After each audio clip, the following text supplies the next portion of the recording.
And Vladimir Putin will leave. Is that what you're saying? If you do this, what will happen tomorrow? Can you explain to our viewers, expand a little bit on what you were saying before, that this isn't about days or weeks. It's about months. It's about years.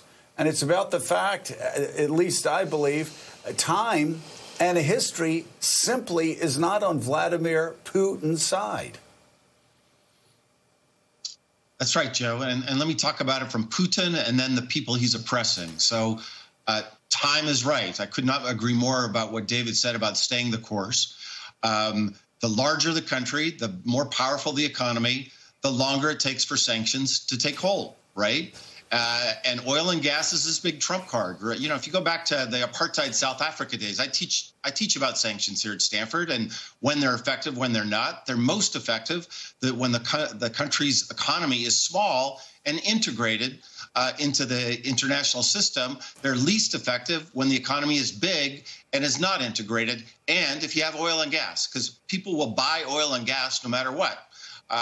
Until just recently, we were buying a lot of oil of Russia, by the way, more oil from Russia than Saudi Arabia. I'll bet you a lot of your viewers don't know that. So that's going to take time. The pressure on the regime will take time, and I think it will be measured in years. But it's the same with the society.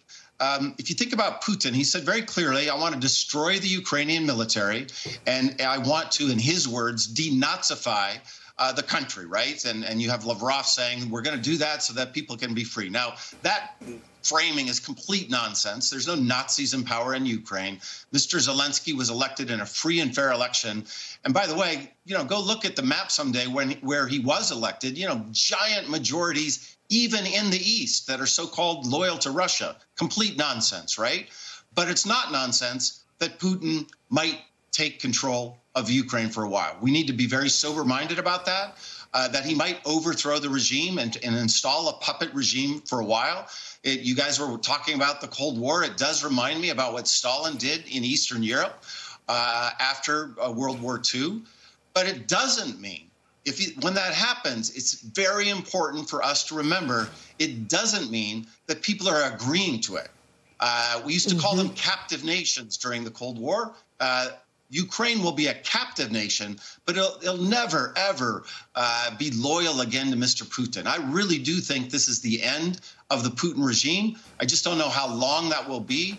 And someday Ukraine will be free. I have no doubt about that. I also just don't know when that will be.